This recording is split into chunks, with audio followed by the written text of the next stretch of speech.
Hello students, welcome to Curious Science Minds channel. So இந்த சேனலில் நம்ம இந்த வீடியோவில் என்ன பார்க்க போகிறோம் அப்படின்னு சொன்னால் standard 10th science unit number 9 light reflection and ரெஃப்ராக்ஷனில் கொஸ்டின்ஸ் அப்படிங்கிறதுல பேஜ் நம்பர் 150ல் இருக்குது 4th கொஸ்டின் பார்க்க போகிறோம். சரியா? ஸோ சப்ஸ்கிரைப் பண்ணாதவங்களாம் சப்ஸ்கிரைப் பண்ணி வச்சுக்கோங்க. ஃபுல்லாக உங்களுக்கு அந்த ப்ராப்ளம்ஸ் எல்லாமே ஒன் பை ஒன்னாக இந்த வீடியோ இந்த சேனலில் நம்ம பார்க்கலாம். ஸோ கொஸ்டின் பார்த்துடலாம் பாருங்கள். You are given kerosene, turpentine and water. In which of these does the light travel fastest? ஓகேவா? So they are given three terms, three materials, kerosene, turpentine and water. And which of these the light travel fastest தான் கேட்டிருக்காங்க. Use the information given in table 9.3. So இது table 9.3 வந்து நம்ம first தரோவாக இருக்கணும். அதை மட்டும் என்ன அப்படிங்கிறத ஒரு தடவை பார்த்துருக்கலாம். பாருங்கள், உங்கள் டெக்ஸ்ட் புக்கில் பேஜ் நம்பர் 149ல் அழகாக கொடுத்துருக்காங்க ஒரு tablet column. 9.3 absolute refractive index of some material media. So in that data வந்து first we have to learn thoroughly. So ஏரோட டென்ஸ் ரெஃப்ராக்டிவ் இண்டெக்ஸ் கொடுத்துருக்காங்க, ice, water, alcohol, kerosene. So from this data only we have to find the solution for this question. இந்த data தெரிஞ்சால் தான் நம்ம இந்த கொஸ்டினுக்கு answer பண்ண முடியும். ஓகேவா? அதில் கொடுத்துருக்கிறது பெஸ்ட்டாக பார்த்துக்கோங்க. கெரோசின் கொடுத்துருக்குறாங்க, டர்பன்டைன் கொடுத்துருக்காங்க, வாட்டர். இந்த மூணையும் கம்பேர் பண்ணிவிட்டு எதில் வந்து லைட்டு வந்து ஃபாஸ்டராக ட்ராவல் ஆகும் அப்படிங்கிறத நம்ம வந்து சொல்லணுமா. ஓகேவா? ஸோ ஃபஸ்ட்டு நம்ம என்ன பண்ணிக்கலாம், சொல்யூஷன். ஸோ எல்லா கொஸ்டினுக்கும் நம்ம பார்க்குற மாதிரி சொல்யூஷன். ஸோ சொல்யூஷனில் ஃபஸ்ட்டு நம்ம எழுத போகிறது கிவன் டேர்ம். இதில் வந்து எந்த வேல்யூமே கொடுக்கல, நம்ம தான் எழுதிக்கணும். பாருங்கள், you are given kerosene. Okay, எல்லாத்தோட நம்ம என்ன கண்டுபிடிக்க போகிறோம் அப்படின்னா ரெஃப்ராக்டிவ் இண்டெக்ஸ் தான் நமக்கு யூஸ் பண்ண சொல்லியிருக்கிறாங்க.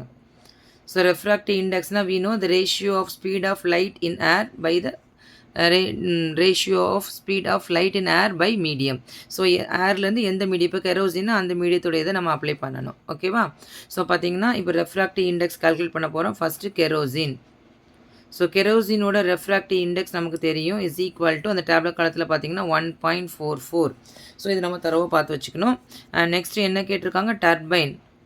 ஸோ டர்பைனோட refractive index which is equal to 1.47. ஓகேவா? And then we have to know the third one is water. So வாட்டரோட refractive index is equal to 1.33. So இதுதான் நம்ம டேப்லெட் காலமில் இருந்து டேட்டாவை நோட் பண்ணி வச்சுக்கணும். So refractive index of kerosene is equal to 1.44, turbine is equal to 1.47 and water which is equal to 1.33.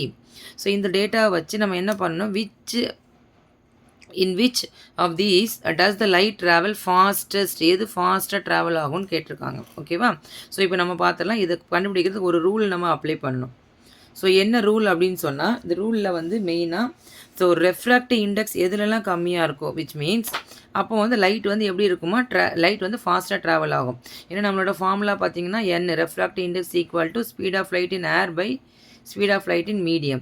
So இங்கே medium பார்த்தீங்கன்னா நமக்கு வந்து c/n. ஸோ அப்போ இது வந்து இன்வர்ஸ்லி ப்ரொபோஷனல் டூவில் இருக்குது. அப்போ எதுக்கெல்லாம் ரெஃப்ராக்டிவ் இண்டெக்ஸ் கம்மியாக இருக்குதோ அதுக்கெல்லாம் எது அதிகமாக இருக்கும் அந்த இடத்துலலாம் லைட் வந்து ஃபாஸ்ட்டாக ட்ராவல் ஆகும்.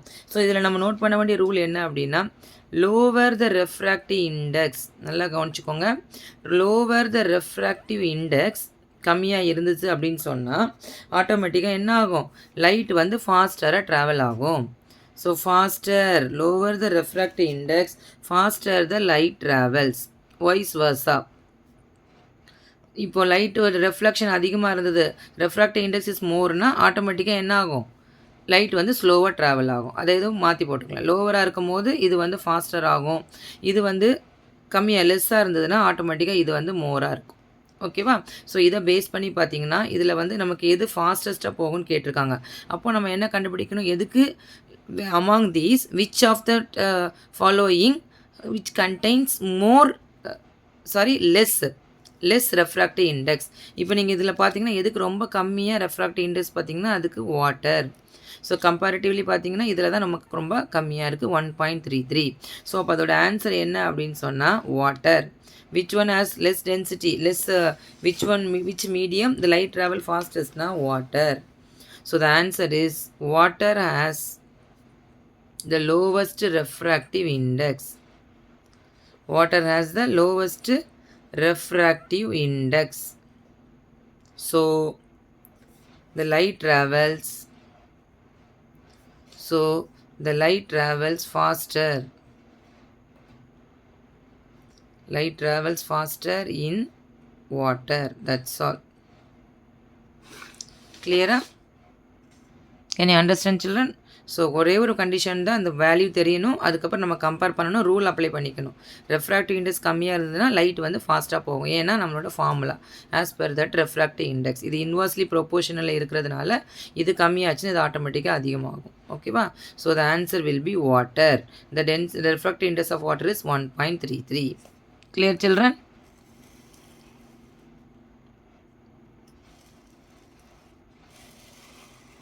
Thank you.